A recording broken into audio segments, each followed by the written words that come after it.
Once upon a time, in a small village in Africa called Mamba Hills, there lived a young girl named Eo. Eo was strong, brave, and very clever. She lived with her mother in a small hut near the edge of the forest. Everyone in the village loved Eo because she helped people and always smiled. But Eo had strange dreams at night.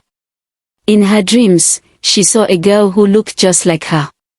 This girl had the same eyes, the same hair, and even the same smile. But in the dreams, the girl was always sad, always alone, and always running from something. Eo would wake up sweating, her heart beating fast. One day, Eo told her mother about the dreams. "Mama, I keep seeing a girl who looks like me. She is running. She is afraid." "Who is she?" Eo asked. Her mother looked worried. She sat down and held Eo's hands. "Eo, there is something I never told you," her mother said. "You had a twin sister. But when you were both born, a bad thing happened. A stranger came and took your sister away. We looked for her. We cried. But she was gone." Eo's eyes opened wide. She felt cold. She had a sister. A twin. Why didn't anyone tell her? That night, Eo sat outside, looking at the stars. She thought about the dreams. Could it be her sister calling to her? The next morning, Eo made up her mind. She was going to find her twin sister. She packed some food, water, and a small knife. She told her mother goodbye and promised to return. Her journey began. She walked through the forest. The trees were tall and thick. Birds sang, and monkeys jumped from tree to tree. Eo was not afraid. After 2 days of walking, she reached another village. The people there looked at her strangely. "Who are you?" one woman asked. "You look like someone we know." Eo asked the woman, "Who do I look like?" The woman said, "There is a girl named Zara. She lives deep in the forest. She looks just like you." Eo's heart jumped. Could Zara be her sister? But then the woman whispered, "Be careful. Zara is dangerous. People say she can talk to snakes." Eo thanked the woman and kept walking. As she got closer to the deep forest, the air grew colder. The trees were darker. Strange sounds filled the air. Eo felt afraid, but she kept going. Suddenly, a snake dropped from a tree in front of her. Eo froze. The snake looked at her but did not bite. It hissed and moved away. Eo felt like it was showing her the way. She followed the snake. It led her to a small house hidden in the trees. Smoke came out from the roof. Eo hid behind a tree and watched. Then she saw her. A girl came out of the house. She looked just like Eo. Same eyes. Same hair. Same smile. Eo's heart beat fast. That must be her. That must be Zara. But Zara did not look happy. She looked angry. Her eyes were sharp.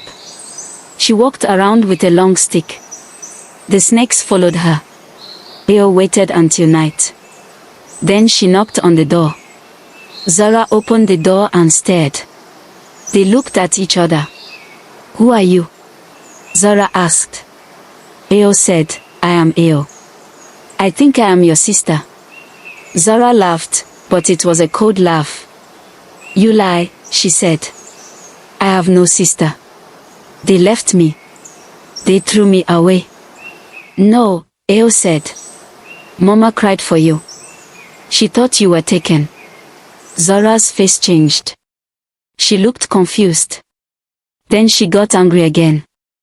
"You came to trick me. I will not let you take what is mine." She picked up a knife. Eo ran. She ran deep into the forest.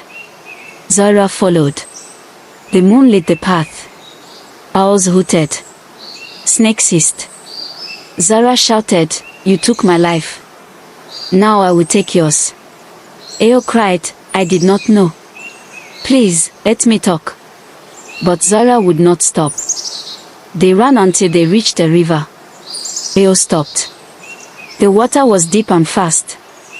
Zara reached her and raised the knife. "Wait!"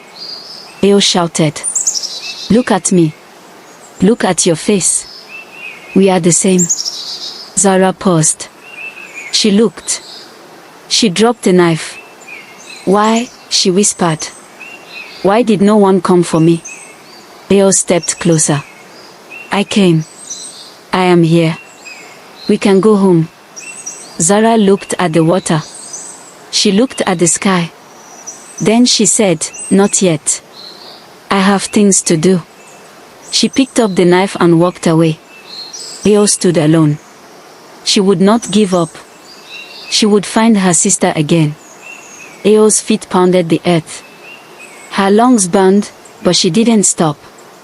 The forest was darker now, the sky above covered in thick clouds. Only the orange glow from the torches behind helped her see. "Zara!" Eo called. "Wait!" But Zara didn't wait. She ran like the wind, jumping over roots and ducking under branches. The hunters were getting closer. Eo could hear the sharp bark of the dogs. Leaves crunched. Branches snapped. Then Zara disappeared. 1 second she was there. The next, gone. Eo stopped. She turned around in circles. "Zara!" she shouted again. "Nothing." Eo pushed forward. The trees grew thicker. Thorns scratched her legs. Her dress tore on a branch. Still, she moved. Then she saw it. A white crack in the earth. A pit. It was deep, but vines hung down the sides like ropes. Eo heard breathing. "Zara," she whispered. "Shoo," came a voice. "Come down quickly." Eo grabbed the vine and slid into the pit. Her feet touched ground just as a torchlight flashed above. The hunters reached the edge of the pit. "She's not here," one of them shouted. "Split up," another yelled. "She must not escape again." The footsteps moved away. Eo let out a breath. In the dark, she felt a hand on hers. It was Zara. They waited in the silence. The only sound was the soft drip of water. "Why are they chasing you?" Eo asked in a whisper. Zara didn't speak right away. "They saw me speak to the snake spirit," she finally said. "They think I'm cursed. That I bring bad luck." "Is it true?" Eo asked. Zara paused. "I don't know," she said. "Sometimes, strange things happen around me. Fires start. Rain comes when I cry. The snake tells me it's my gift." Eo held her sister's hand tighter. "You're not evil. You're just different." Zara turned to her. Even in the dark, Eo could feel her stare. "But what if they're right?" Zara whispered. "What if I hurt people without meaning to?" Eo was quiet. "Then I will help you control it," she said softly. Zara didn't reply. But she didn't let go of Eo's hand. After a while, they climbed out of the pit. The forest was quiet again. "Where do we go now?" Zara asked. Eo looked around. The path home was too dangerous. "We need to find Elder Obi," she said. "He knows about the old ways. Maybe he can help." Zara nodded. They walked through the night. Owls hooted above. A cold wind blew. Eo gave Zara her scarf. In the morning, they reached a small village at the edge of the hills. Children played outside. Women pounded yam in big wooden bowls.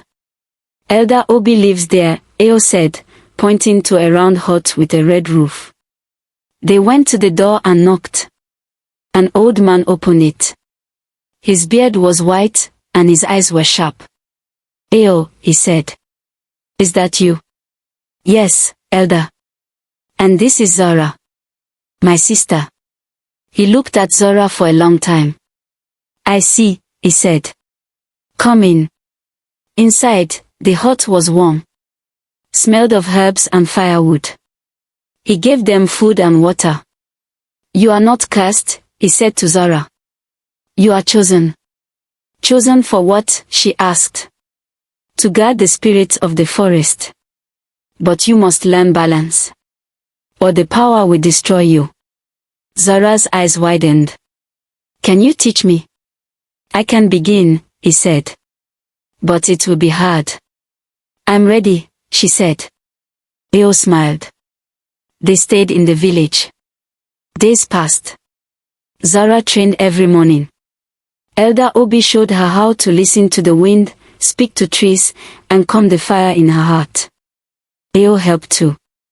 She gathered herbs, cooked, and washed. But not everyone in the village was happy. Some whispered about Zara. They feared her. One night, a storm came. The sky roared. Lightning hit a tree near the hut. People shouted. She brought the storm, someone cried. Send her away, another yelled. Elder Obi stood outside his hut. She did not bring the storm, he said. But they didn't listen. They threw stones at the hut. Zara sat inside, shaking. I told you this would happen, she said. They hate me. Eo stood in front of her. Let them come. I will protect you. But Zara stood up. Her eyes glowed faintly. I must leave, she said. Before I hurt someone. No. Eo cried. Zara kissed her on the forehead. You are brave. But I have to do this. And then, Zara disappeared. A flash of light. A gust of wind. She was gone. Again. Eo fell to her knees. She had lost her sister once more. But not forever. She would find her again.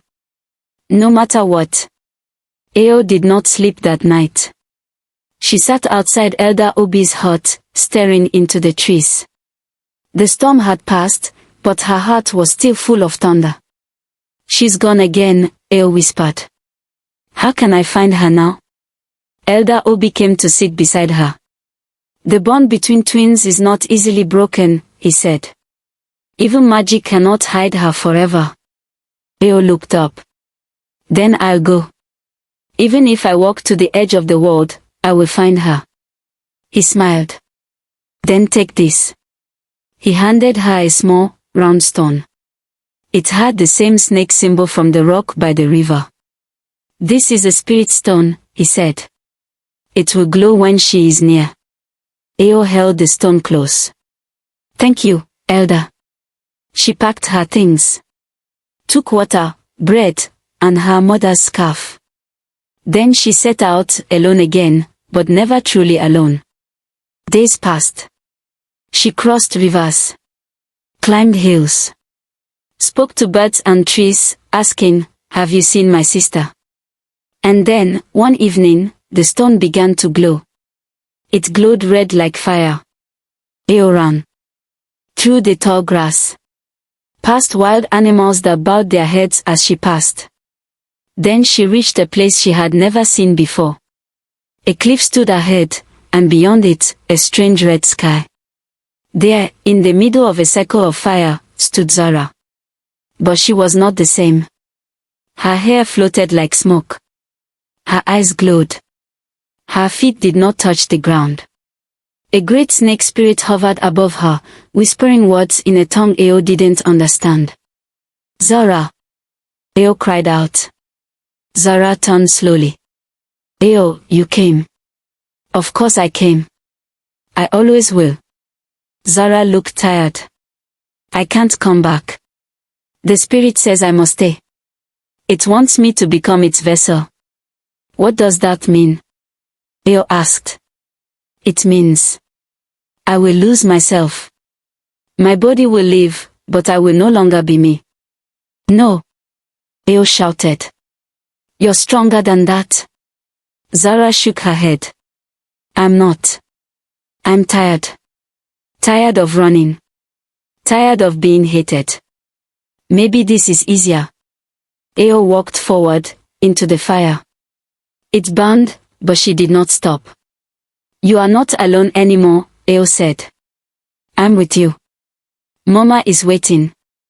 The world is waiting. Zara closed her eyes. The fire grew. The snake spirit hissed. You can't have her. Eo screamed at the spirit. The spirit lunged.